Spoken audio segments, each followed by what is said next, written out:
రోమాపత్రిక 10వ అధ్యాయము. సహోదరులారా, ఇశ్రాయేలు రక్షణ పొందవలనని నా హృదయాభిలాషయు వారి విషయమైన నేను దేవునికి చెయ్యు ప్రార్థనై ఉన్నవి.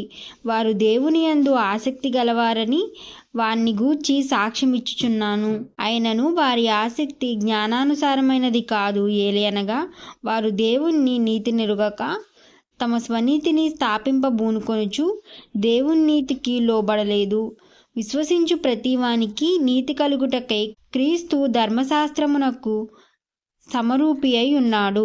ధర్మశాస్త్రమూలమగు నీతిని నెరవేర్చువాడు దాని వలనే జీవించునని మోషే వ్రాయుచున్నాడు. అయితే విశ్వాసము మూలమగు నీతి ఇలాగు చెప్పుచున్నది, ఎవడు పరలోకమునకి ఎక్కిపోవును అనగా క్రీస్తును క్రిందికి తెచ్చుటకు, లేక ఎవడు అగాధములోనికి దిగిపోవును అనగా క్రీస్తును మృతుల్లో నుండి పైకి తెచ్చుటకు అని నీవు నీ హృదయములో అనుకొనవద్దు. అదేమని చెప్పుచున్నది?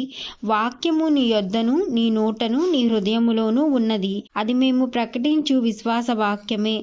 అదేమనగా, యేసు ప్రభువని నీ నోటితో ఒప్పుకొని దేవుడు మృతుల్లో నుండి ఆయనను లేపెనని నీ హృదయమందు విశ్వసించిన ఎడల నీవు రక్షింపబడుదువు. ఏలయనగా నీతి కలుగునట్లు మనుషుడు హృదయములో విశ్వసించును, రక్షణ కలుగునట్లు నోటితో ఒప్పుకొనును. ఏమనగా ఆయన యందు విశ్వాసముంచువాడు ఎవడును సిగ్గుపడడని లేఖనము చెప్పుచున్నది. యూదుడని గ్రీసు దేశస్థుడని భేదము లేదు, ఒక్క ప్రభువే అందరికీ ప్రభువై ఉన్నాడు.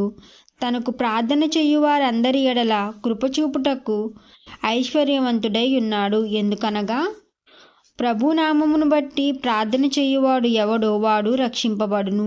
వారు విశ్వసింపని వానికి ఎట్లు ప్రార్థన చేయుదురు? వినిన వానిని ఎట్లు విశ్వసించుదురు?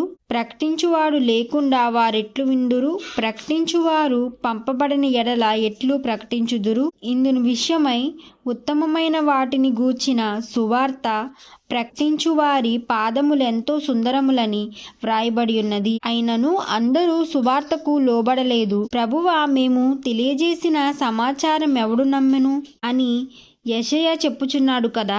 కాగా వినుట వలన విశ్వాసము కలుగును, వినుట క్రీస్తును గూర్చిన మాట వలన కలుగును.